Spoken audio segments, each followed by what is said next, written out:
IAEA 사무총장이 사실상 북한 핵 보유를 인정하고 대화에 나서야 한다라는 주장을 펴면서 파장이 일었죠. 네, 최근 북한이 지속적으로 핵 보유와 핵실험을 거론하고 있어 추후 대응도 주목되고 있는데요.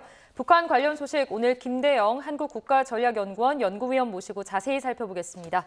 어서 오세요. 어서 오십시오. 안녕하십니까? 안녕하십니까? 네, 먼저 유엔 총회 관련해서요. 젤렌스키 우크라이나 대통령이 북한이 러시아 우크라이나 전쟁의 공범이라는 발언에 대해서 북한이 또 이제 반발을 하고 있는 거예요. 그런데 젤렌스키 대통령 입장에서는 북한이 러시아에 무기를 제공하니까 이 발언을 한 거죠. 그렇습니다. 예. 근데 이제 북한 같은 경우에는 이 러우 전쟁에서 네. 러시아를 지지하는 중요한 국가 중에 하나죠. 그렇죠. 예. 근데 공개적으로 러시아의 각종 미사일과 탄약을 지원했다라고 얘기한 적은 한 번도 없습니다. 그렇군요. 예. 근데 만약에 이게 공개적으로 얘기를 하게 되면 어떤 문제가 생기냐면 네. 물론 이제 북한이 핵과 미사일 때문에 유엔이나 각종 나라로부터 제재를 받고 있는데 네. 러시아에 만약에 무기 지원을 공식화하게 되면 예. 그 제재에 더해서 개별 국가들의 또 제재가 또 뒤따를 수밖에 그럴 없습니다. 수 있군요. 예. 특히 이제 유럽의 나토 회원국들이라든가 아니면 EU 회원국들이 네. 강력한 또 제재를 할 수가 있는데 거기에는 예. 뭐 개인에 대한 제재, 기관에 대한 제재들이 연이어질 수 있기 때문에 예. 아직은 북한이 이제 그런 측면을 고려해서 공개적으로 러시아에 본인들이 무기 지원을 하고 있다. 이런 입장은 밝히지 않고 있는 상황입니다. 예. 그래서 김여정 부부장이 성명을 내놨는데요. 성명 내용을 보면 미국과 서방이 우크라이나에 가장 많은 무기와 탄약을 공급하지 않느냐. 그럼 네. 미국하고 서양도 공범이냐라고 반박했어요. 약간 이건 이제 어불성설 같은데 예. 이게 지금 가장 큰 문제가 북한이 지원하고 있는 미사일과 포탄 같은 경우에는 예. 이 러우 전쟁에서 특히 이제 민간인을 타겟으로 한 그런 공격을 많이 합니다. 그렇군요. 예. 그러니까 젤렌스키 지금 우크라이나 대통령 입장에서도 예. 사실 이제 자국의 국민들이 많은 피해를 보고 있기 때문에 좀 강력하게 얘기를 한 것 같고 예. 사실 그 우리나라 같은 경우에는 아직 우크라이나에 대한 직접적인 무기 지원을 하지 않고 있습니다. 예. 다만 이제 뭐 일부 언론에 따르면 예. 이제 지난해 뭐 간접적으로 이제 포탄 지원을 한 걸로 이렇게 전해지고는 있는데 네. 사실 이 러시아 우크라이나 전쟁에서 가장 큰 변수라고 할 수 있는 게 사실은 무기입니다. 그렇기 예. 때문에 러시아 입장에서도 뭐 몇 달 전이었지만 예. 북러 정상회담이 평양에서 열리고 했던 것들도 보면 예. 사실 핵심은 역시 북한이 지원하는 탄약들이 러시아의 전쟁 수행에 큰 역할을 하고 있다 이렇게 보시면 되겠습니다. 특히 유엔 총에서도 G7 외교장관이 성명을 발표했잖아요. 한반도 비핵화 촉구 성명을 발표했고 이에 대해도 북한이 반박하면서 절대로 핵을 내려놓지 않겠다. 또 이런 성명을 발표를 했습니다. 지금 북한의 핵실험 계속해서 이제 위험 수위가 좀 높아지고 있는데 어떤 단계라고 보십니까? 그러니까 몇 달 전이죠. 네. 네. 그 북한이 갑자기 우라늄 농축 시설을 공개를 했단 그렇죠. 말이에요. 그렇습니다. 예. 이건 아무리 봐도 뭔가 메시지가 있다라고 봐야 될 것 같습니다. 특히 올 하반기 가장 큰 세계적인 이슈는 이제 미국 대선인데 예. 미국 대선에 앞서서 우라늄 농축 시설 그동안 이제 보여주지 않았던 시설을 또 공개를 했고 아마 이제 시청자분들도 많이 아실 겁니다. 이제 하노이 노딜의 가장 근본적인 이유가 사실 이제 이 우라늄 농축 시설이었거든요. 왜냐하면 이제 당시 북한이 영변을 우리가 포기할 수 있다라고 했는데 뭐 일설에 의하면 예. 이제 미국의 당시 이제 이 회담을 진행했던 사람 중 가운데 한 명이 아니 연병 말고 우라늄 농축 시설도 있잖아. 이러면서 이제 노딜로 사실 끝났고 트럼프 대통령도 그럼 이제 그만하고 돌아갑시다. 그렇군요. 이러면서 끝났거든요. 예. 근데 북한이 갑자기 지금 우라늄 농축 시설을 보였다라는 거는 미국 대선에서 누가 될지 모르겠지만 예. 이제 북한의 입장에서 이제 원하는 건 아무래도 이제 트럼프 전 대통령이 다시 한번 당선이 되는 걸 원하는 걸로 이렇게 보여지긴 하는데 네. 만약 그렇게 된다라면 예. 우리가 우라늄 농축 시설도 카드로 꺼낼 수가 있다라는 메시지를 좀 담은 걸로 보여지고 그렇군요. 예. 또 한 가지로는 핵시험 같은 경우에는 예. 뭐 지금 이제 국정 같은 경우에는 대선 이후가 되지 않겠냐라고 예. 얘기를 하는데 아무래도 대선 이후에 한다라는 것은 그만큼 차기 미국 대통령에게 북한이 핵을 가지고 있다라는 걸 다시 한번 이제 강조하는 측면 그리고 협상을 이끌어내는 측면에서 본인들이 그게 유리하다고 생각하다면 네. 언제든지 핵실험을 할 수 있을 거라고 보여집니다. 그렇군요. 예. 북한이 이제 영변의 핵시설이 있어요. 예. 거기에서는 이제 플루토늄이 나와서 핵무기를 만들 수 있는 것이고 예. 또 고농축 핵시설 예. 그것도 고농축 우라늄으로 또 핵무기를 만들 수 있다는 거예요. 예. 그 두 개 카드를 가지고 이제 미국과 좀 협상을 하고 싶어 하는 거죠. 일단 이제 북한 내부적으로 예. 올해 같은 경우에는 예. 대규모 홍수가 있었잖아요. 그렇죠. 예. 물론 이제 러시아의 각종 무기를 이제 판매를 하면서 네. 식량이라든가 에너지라든가 이런 측면에서 아마 물물 교환 형식으로 현재 진행이 되는 걸로 전해지고 있는데 예. 북한 입장에서는 사실 러시아와의 관계도 중요하지만 네. 미국과의 관계를 풀지 않으면 그렇군요. 경제적인 문제는 해결이 안 됩니다. 예. 그래서 그런 측면에서 차후에 이제 미국 대선에서 누가 대통령이 될지 네, 모르겠지만 만약에 트럼프 전 대통령이 다시 재선에 성공한다. 예. 그럼 한번 이제 협상을 해볼 수 있다라고도 이렇게 보여지기도 합니다. 그렇군요. 지금 국가정보원 발표 내용을 보면 네. 7차 핵실험은 대선 후에 할 가능성이 높고 그리고 플루토늄과 고농축 우라늄을 보유하고 있어 무기화했을 경우는 상당한 양의 무기를 만들 수 있다 이렇게 평가하고 있어요. 예. 그러니까 지금 잘 보시면 이제 이제 고농축 우라늄 관련돼서 예. 이 원심 분리기로 이제 고농축 우라늄 보통 이제 추출해 내는데 네. 최초에 등장했던 이 원심 분리기들 같은 경우에는 크기가 좀 상당했습니다. 아. 근데 이번에 북한이 공개한 걸 보면 우리가 자료 화면 있으면 보여주셨으면 네. 좋겠는데요. 애초에 만들어졌던 원심 분리기보다도 크기가 한 3분의 2 정도 줄었어요. 예. 네. 그러면은 이게 어떤 의미를 담고 있냐? 예. 더 작은 장소에서도 예. 많은 양의 고농축 우라늄을 만들어낼 수 있다라는 네. 거예요. 예. 그래서 이제 북한이 아마 이제 향후에 더 기술이 발전된다라면 더 크기가 작은 이런 원심 분리기를 제작할 걸로 김정은 보여집니다. 위원장이 그 원심 분리기를 직접 예. 보여주고 예. 시찰하는 모습을 얼마 전에 화면에서 볼 수 그렇죠. 있었잖아요. 예. 근데 그 크기가 예. 사실은 이 파키스탄의 칸 박사가 이 원심 분리기를 북한 저 화면입니다. 예, 맞습니다. 예. 그래서 요거를 북한의 기술을 전달해 준 걸로 알고 있는데 예.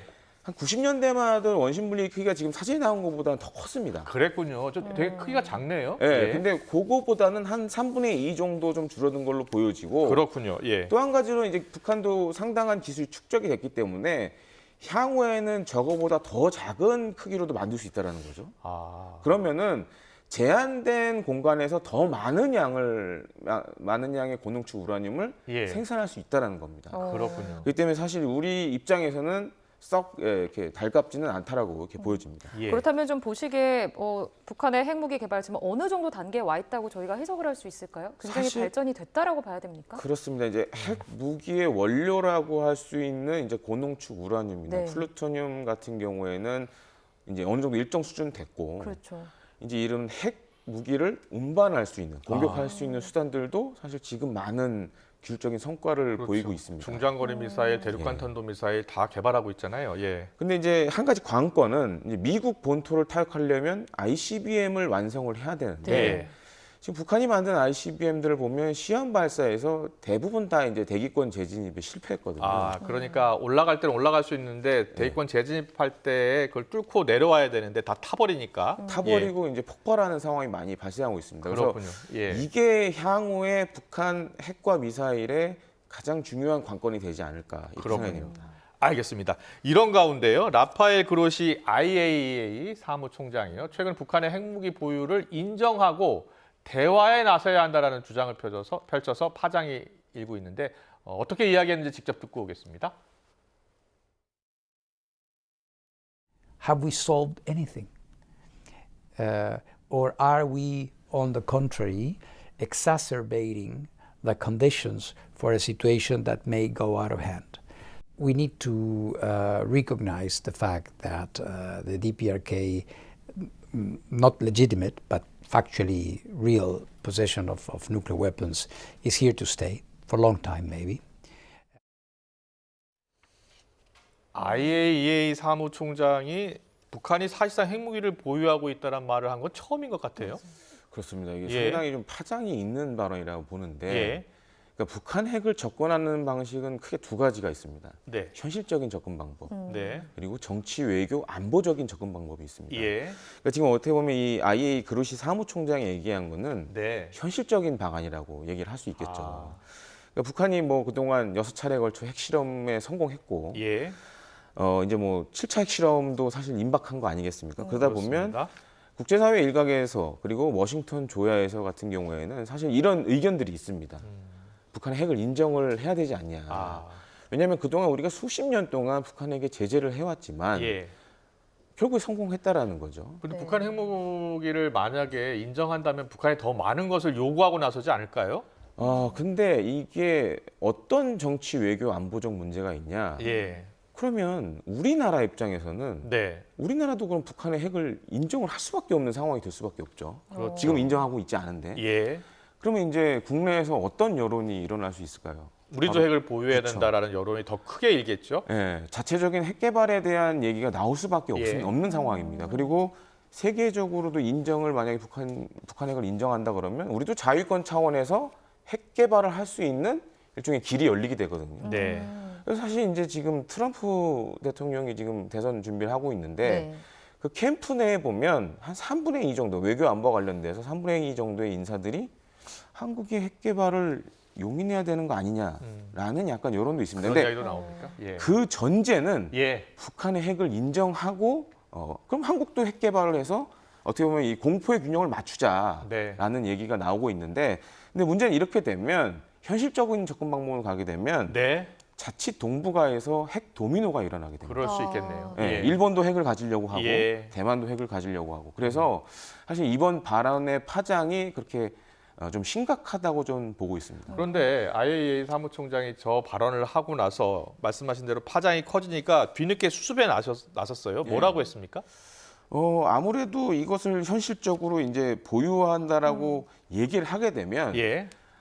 아무래도 그 정치 외교 안보적 세계적인 또 영향력을 또 줄 수밖에 없기 때문에 대화의 필요성을 주장한 예. 것뿐이다라고 수습에 나섰네요. 예, 수습에 나서긴 예. 했는데 사실 이 발언 자체는 어떻게 보면은 지금 이 북한 핵을 보는 두 가지 시각 중에 네. 현실적인 시각이라고 이렇게 판단이 됩니다. 그렇게 이해해야 되겠네요. 예. 그 여태까지는 좀 국제사회가 북한 비핵화를 전제로 지금 한반도 문제에 접근해 왔잖아요. 예. 만약에 북한을 핵 보유국으로 인정하게 된다면 가지고 있는 것과 보유국으로 인정되는 것과 좀 어떤 차이가 있는지도 궁금하고 예. 뭐 국제사회에서 이제 북한 접근법을 뭐 북핵 접근법을 어떻게 가져가야 할지 이 부분도 좀 궁금합니다. 일단 이제 북한이 핵 보유국으로 만약에 된다, 네. 공개적으로 된다 그러면 지금 북한의 지위가 달라지겠죠. 예. 왜냐하면 핵은 사실상 이제 재래식 무기와는 절대 비교가 안 되는 절대적 무기이기 때문에 네, 네.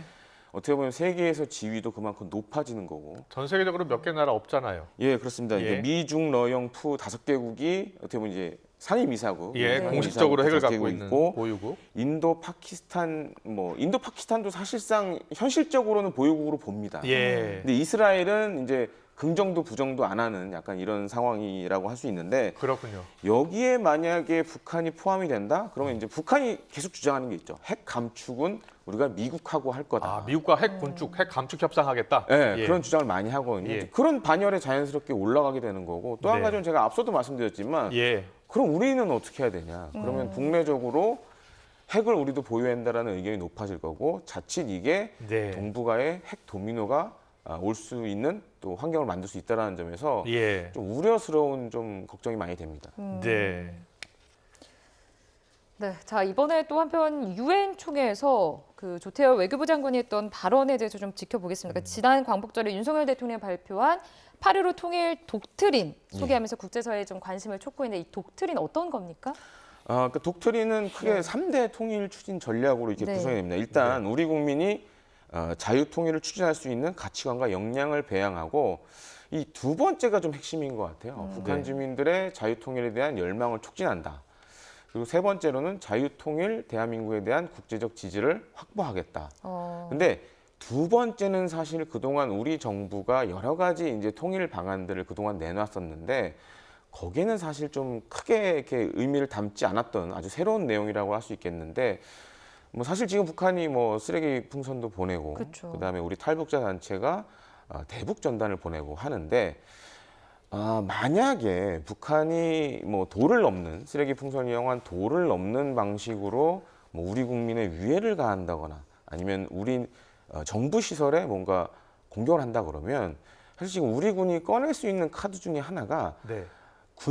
군사적인 작전의 일환으로 대북 전단을 보내는 것도 하나의 방법이 될 수가 있습니다. 예. 그러니까 그런 것들도 어떻게 보면 내포하고 있다고 보여지고 그다음에 지금 뭐 대북 심리전 방송 뭐 이런 것들도 향후 강화될 수 있고 아니면 이제 제3의 방식을 통한 우리나라의 소식을 뭐 뉴스 형식으로 보낸다든가 이런 것들도 이 두 번째 방안에는 좀 담겨 있다라고 이렇게 보여집니다. 네, 잘 들었습니다. 마지막 질문으로요. 예. 모레가 이제 국군의 날이잖아요. 예. 여기 이때 이제 우리나라 북핵 대응 핵심 자산이라고 할 수 있는 현무 5, 현무 5가 공개된다고 하는데 어떤 무기입니까? 그러니까 우리 군이 지금 북한의 핵과 미사일에 대비해서 크게 추진 중인 방안이 세 가지가 있습니다. 예. 이제 첫 번째가 이제 아마 이제 시청자분들 대부분 다 아실 네. 것 같아요. 너무 많이 얘기를 해서. 네. 첫 번째가 이제 킬체인이 있고 예. 두 번째로는 한국형 미사일 방어 체계 어. 그리고 마지막으로는 대량 응징 보복이라는 게 있는데 예, 예. 이 요번에 국군에 할 때 공개될 수도 있는 이 현무 5 같은 경우에는 네. 이 대량 응징 보복과 좀 연관이 있습니다. 예. 그래서 뭐 앞서 뉴스에 그 헤즈볼라의 예. 그 나스랄라 그 제거하는 영상이 최고 앞에서 지도자 네, 제거하는 영상이 나왔잖아요. 영상이요? 이제 이스라엘 공군이 폭격하는 예, 예. 그 영상이 나왔는데 현무 5 같은 경우에는 탄두 무게가 한 8톤 정도 되는데 네. 그 나왔던 뉴스에 나왔던 그 나스랄라 제거하는 영상에 보시면 폭발하는 장면이 나오잖아요. 예. 거의 동일한 수준의 폭발력을 갖고 있다라고 이렇게 생각하시면 아, 되겠습니다. 그래요? 예. 그래서 우리 군 같은 경우에 유사시에 예. 그야말로 뭐 30여 발을 네. 평양에 쏴서 평양을 예. 초토화하겠다라는 그런 목표를 갖고 있는데 예. 전 세계에서 아마 이 탄두 중량이 8톤 되는 재래식 탄도미사일은 예. 사실상 우리나라밖에 없는 상황. 그렇군요. 예. 잘 들었습니다. 8톤, 8,000kg인데 예. 10월 1일 국군의 날 행사 때 공개가 된다고 합니다. 지켜보겠습니다. 지금까지 김대영 한국국가전략연구원 연구위원과 함께했습니다. 잘 들었습니다. 고맙습니다. 고맙습니다.